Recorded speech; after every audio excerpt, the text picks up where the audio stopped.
Hello, Kappa Guerra Battalion. Yes, KGB. Kappa Guerra Battalion.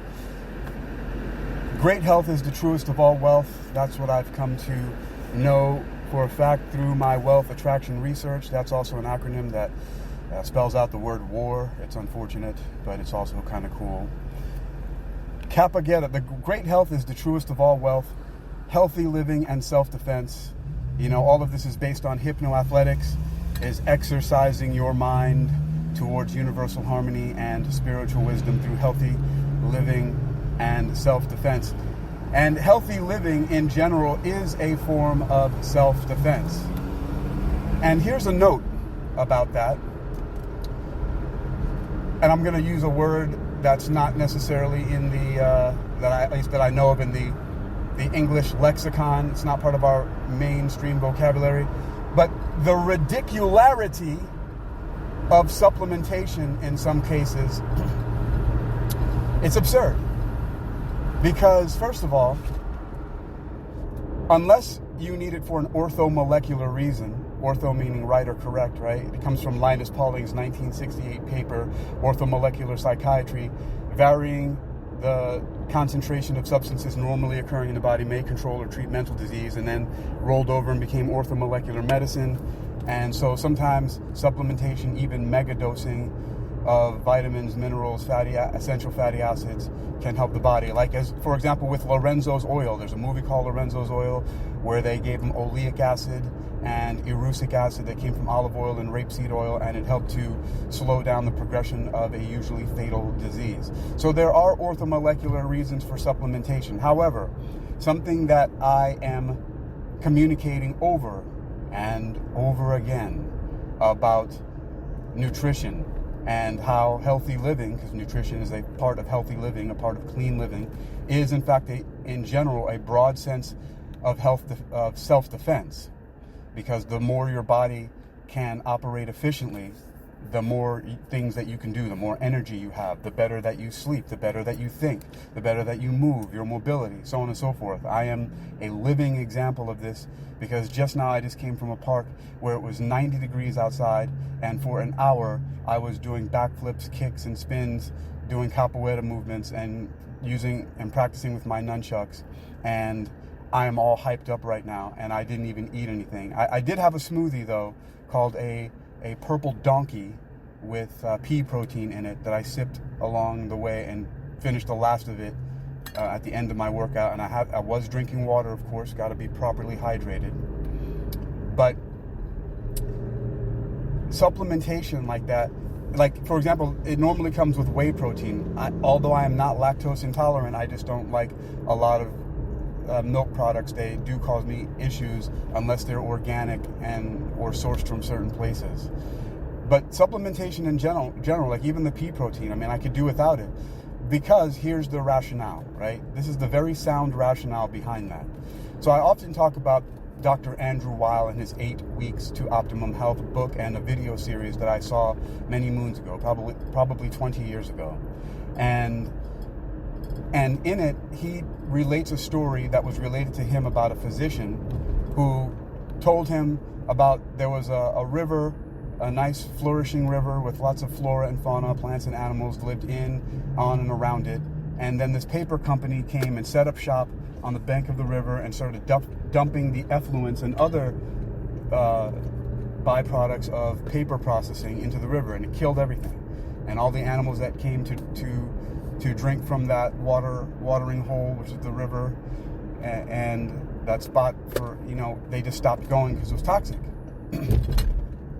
And for whatever reason, the paper company had to close up shop, and so of course there was no more dumping inside of it.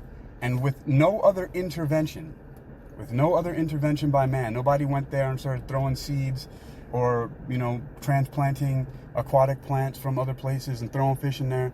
With no other intervention from human beings, all of the flora and fauna, that's the plants and animals, came back and that were living on and around and drinking from it. And so the human body is very similar. But there's another implication to this about supplementation and why, for example, it comes down to discipline and self-control and the willingness to do so. And a lot of people call it extreme when it's really not. It's actually, I often talk about the process of elimination, which, like the river, just simply eliminated the poison and it came back to life. And our bodies are very similar, but there's a deeper implication that you can understand from pharmacology. I specifically very deeply studied psychopharmacology when I started studying orthomolecular psychiatry and orthomolecular medicine. And I realized that, for example, certain of the newer antipsychotics, and the older ones as well, but for example, there's a book called Principles of Neuroscience by a Nobel laureate named Eric H. Kandel. And in it, he profiles and does a very deep profile on an atypical antipsychotic, a dibenzodiazepine derivative called clozapine. And I'm only saying those things like dibenzodiazepine derivative to show off that I remember stuff. So you don't really need to remember. But it's called an atypical antipsychotic. It's supposedly a new generation antipsychotic that is not supposed to have the same kind of adverse reaction or negative side effect profile as some of the older drugs like Thorazine and Mellaril and all of those other things. However, it does. And these things are like tardive dyskinesia, which is known as a neuroleptic-induced Parkinsonism. Basically means you get the same symptoms of Parkinson's disease from the drug. And a neuroleptic is just another way of talking about antipsychotic. And it's neuroleptic, meaning it's nerve seizing. Neuro means nerve, leptic means to seize or stop. I see these are nerve seizing drugs. And also things like neuroleptic malignant syndrome, which is when basically it's like a neuroleptic induced immune disease. It's like giving yourself AIDS in some kind of way. It severely reduces the operation of your immune system, and it causes liver and kidney damage, so on and so forth. But the key point that I'm making here, besides railing against certain aspects of the medication of psychiatric patients, that's not my place, I'm not a medical doctor, but is to talk about in the book that Eric H. Kandel, Principles of Neuroscience, that he talked about and profiled clozaril, which is also known as clozapine. This drug, it occupies the dopamine receptors from D1 through D5. That means that dopamine in your body normally latches onto these receptors and sends the signal through the body of whatever dopamine needs to do. One thing that dopamine actually does is it actually, in a way, interestingly enough, is a nerve seizing molecule in the motor neuron system in some aspects, not all of it. That's just one of the things that it does, meaning that dopamine helps to control involuntary motor movement, or it stops motor movement when it's not needed, right? So, and this is why when a xenobiotic, a foreign substance to the body, comes in like clozaril, and it occupies the dopamine receptors, meaning it has the same shape, it latches onto there and does not allow endogenous or natural inside your body dopamine latch onto there. What happens sometimes is that people start these tics and palsies, right? The Parkinsonism. And so the analogy that I'm making here about the ridicularity of supplementation sometimes is that one of the things that all you have to do, as I mentioned before in citing the Andrew Weil's 8 Weeks to Optimum Health and the story that was related to him by the physician, was that everything comes back to life when you stop poisoning it. So, for example, my diet, the food that I eat, is very stripped down of additives. Like, for example, you cannot get any additives when, for example, I'm eating bags of triple washed baby spring mix and other ones that have, baby chard, baby kale, and baby spinach, 5 ounces each. And I'm just eating that straight out of the bag because they say it's triple washed, hasn't made me sick, right? And so, like, most people eat potato chips like that. I remember one of the first times that I did that, a couple outside of a Whole Foods that was on Ventura Boulevard in California were walking by with their bikes. I guess they were on a bike ride. It was a nice sunny day, just like how today is really hot and sunny. And they saw me eating I was eating kale at the time out of the bag, and they stopped and said, "You're eating that out of the bag?" And meanwhile, the guy who was wearing one of them goofy golf hats with his walking the bike to the side had a bag of Lay's potato chips. I mean, how disgusting can you get? You're eating greasy, oily, additive-laden not very good for you junk food, dead food, Lay's potato chips. And look, I don't care, you can eat whatever the hell you want, but don't be stopping by while you're eating a bag of potato chips and make a whiny idiot voice and question the fact that I'm eating kale out of the bag. I mean, what kind of monster are you? Like, are you crazy? So, but my point is, besides that tangent, is that I eat very clean food that is stripped of additives. Every once in a while, I might deviate. Like, there's some times when I've really overexerted myself and it's late at night, and I might go to Wawa, for example, and get one of their soups. They have this chili soup that has beans and beef inside of it. And I know that there's other stuff, like there's a lot of salt and things like that. But it's very minimal. That's like my cheating when I don't feel like going to sleep hungry. Sometimes I often do, because I'm just like, this is just an extension of my fast. I'm gonna wake up in the morning and eat anyway. So, and then also, and I get these salads from Trader Joe's. I used to get them from Whole Foods, but interestingly enough, Trader Joe's has same high quality, organic, and less expensive. And so some things I do get from Whole Foods, but really I just usually go there to fill up my gallon water bottle, which I really needed today when I was out in the sun for a while. And so I eat really clean food. There's not a whole bunch of additives. And, you know, a good example that I like to use is go compare the difference between certain organic and natural brands of peanut butter to some of the more common ones like Skip, or whatever it's called, Skippy or Jif or whatever the hell those things are. And you look at the ingredients and there's like 5 ingredients on there, whereas the natural ones just have peanuts and or peanut oil and maybe sea salt or maybe a little tiny bit of sugar or something like that, right? But they don't have like a whole list of things that you don't know what it is. Like, you're just like, okay, what is this stuff? That's what I'm talking about. And what I'm saying is, in the comparison that I made to the dopamine and other psychiatric drugs occupying certain receptors in the body, this is what is happening a lot of times, why people in general need supplementation.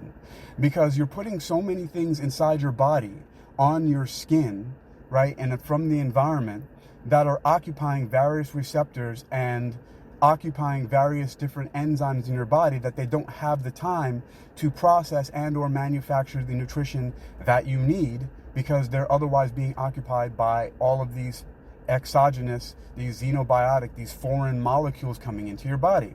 And back to what I was talking about with Lorenzo's oil and that movie, and what I learned about that is that there's a process called competitive inhibition that happens in the body. So here's what that means.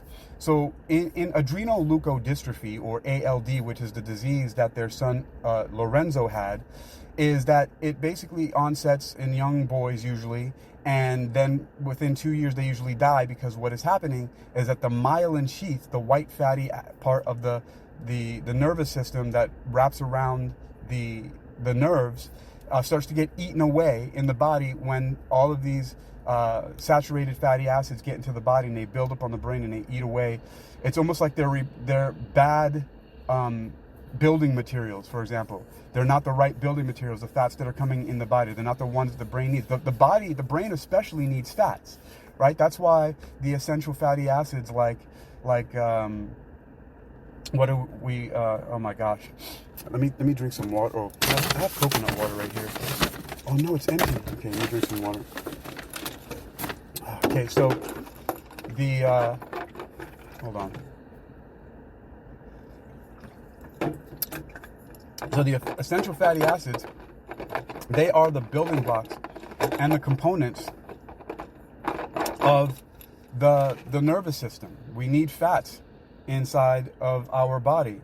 The omega-3s and the omega-6s and other fatty acids in our bodies, and cholesterol, things that we get from eggs that help with our hormones inside of our body, like testosterone and estrogen, right? So, what is it called? Icopentosinoic acid. The icopentosinoic acid. Yeah. The DHA is docosahexaenoic acid. See, I know stuff.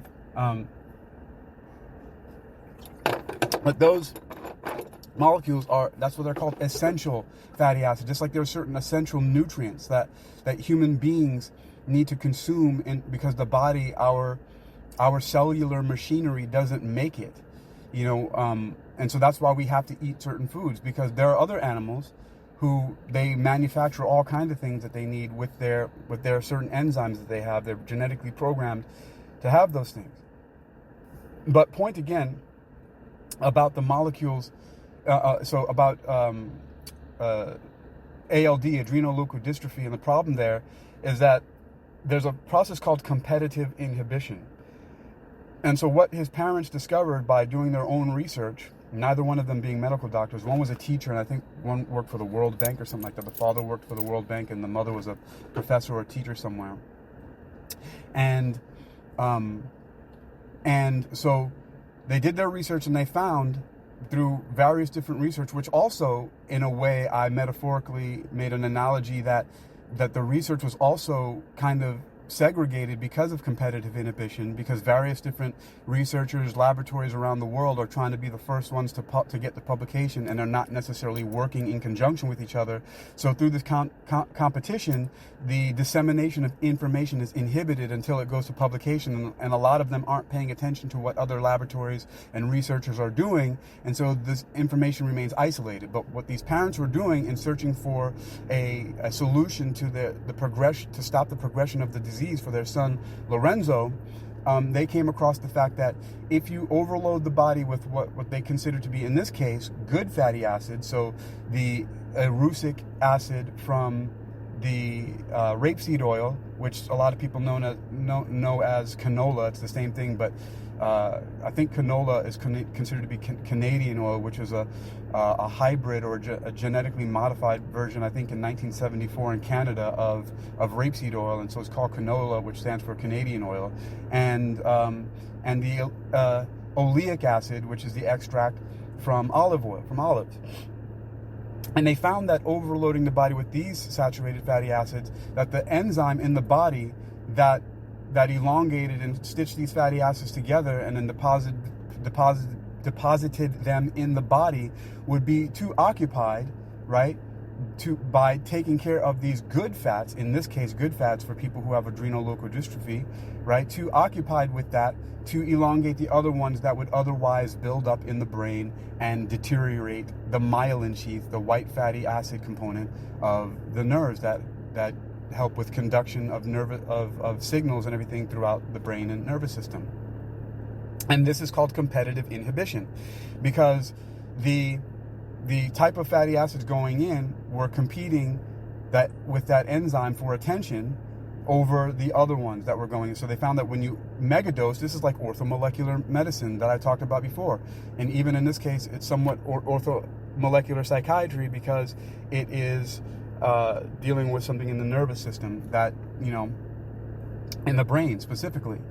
So now, this is what I'm talking about here in the case of the ridicularity sometimes of supplements. And I know I went really deep in this, but my mind starts to work like this. I do a lot of free association when I'm doing stream of consciousness talks, and these things all come together. And in one way, they're helping me to sort them out and put them together and to share this information with other people. And this is in line with healthy living and self-defense, and in the broader context of what Capoeira is self-defense based on martial arts, specifically Muay Thai, boxing, judo, submission wrestling, and capoeira.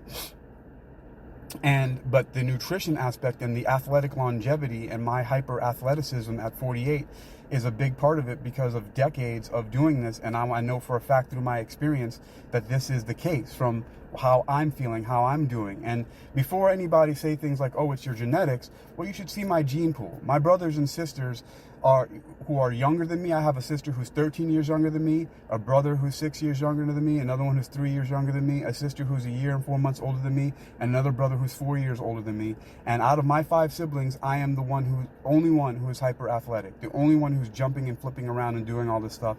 And like I said, and just people in general, a lot of people are not hyper athletic and mobile and have endurance and flexibility and strength and power like I do. So this is not genetic. This is epigenetic. This is my nurturing over nature. This is what I've done over the long term, rather than, the accumulation of toxins and sedentarianism in my body. So back to the point is that when we take in all of these additives in food, when we do not use a process of elimination and strip away the toxins coming into our body, very often what we're doing is we are conducting an unsanctioned, unregulated biochemical experiment on our bodies and various chemicals. And there's a lot of them some of them that we've discovered. There's even something that was inside certain pesticides and things that were actually doing the same thing as some of the neuroleptics. They were occupying the dopamine receptors and causing people to have Parkinson's-like symptoms when in fact it was a chemical that was being sprayed outside. So so we know that things coming from, we already are bombarded in our environment by the exhaust from cars, the carbon monoxide, the various other things that are in fuels, the things that are getting burned, microplastics in the water, hormones in the meat, the injections, the antibiotics, so on and so forth, right? So all this FD&C, yellow, red, lake, blue lake, all this other stuff, some of them that are finally now being banned in foods in the United States because some of them are excitotoxins and bad for the brain, and how, there's this guy named Charlie Brown, interestingly enough, who I met at a Healthy Living Expo in California many years ago, who's been fighting to get the mercury amalgam moved from people's teeth fillings and things like that, and has been very successful over and over. So there's so many things already in our environment bombarding us that if we would just have the discipline and the self-awareness to read the ingredients on labels and to do a great service to our bodies by working on a process of elimination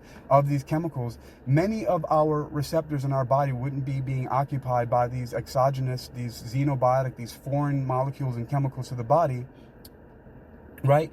Nor would our enzymes have to have competitive inhibition with all of these things, and therefore not be able to synthesize, manufacture, metabolize the various different nutrients that we need in the body. This is not even just a weird, highfalutin, far-reaching, speculation. This is how the body works. That's it, period. And there's plenty of examples like that. And a very clear one is like in competitive inhibition and in psychiatry, how receptors in the body get occupied by molecules and various other things like that happen. So this is a fact of how our biology works. And so if you don't take the time to eliminate things from your body, you're not practicing a form of generalized self-defense through healthy living, which is clean living, which simply means reducing the amount of toxic, chemical, molecular burden that your body has to deal with, because when it does that, it can't do the other job that it needs to do to synthesize and or manufacture the nutrients and other molecules that your body needs, period. And so, Kapageta Battalion, right? Kapageta players, practitioners, fighters all over the world. This is a call to be better. And I just broke down the science in as clear a way that I possibly could. And it's as simple as this.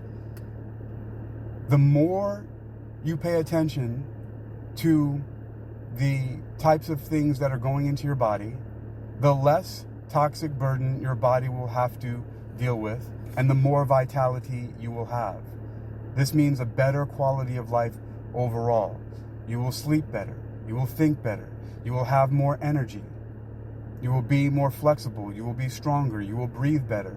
Your body won't be as heavy and overburdened with all of this extra fat and all of these things that your body does to protect itself from these toxic chemicals. We have this particular cellular machinery in our bodies. Another book from a Nobel Prize winner named Christian de Duve is called A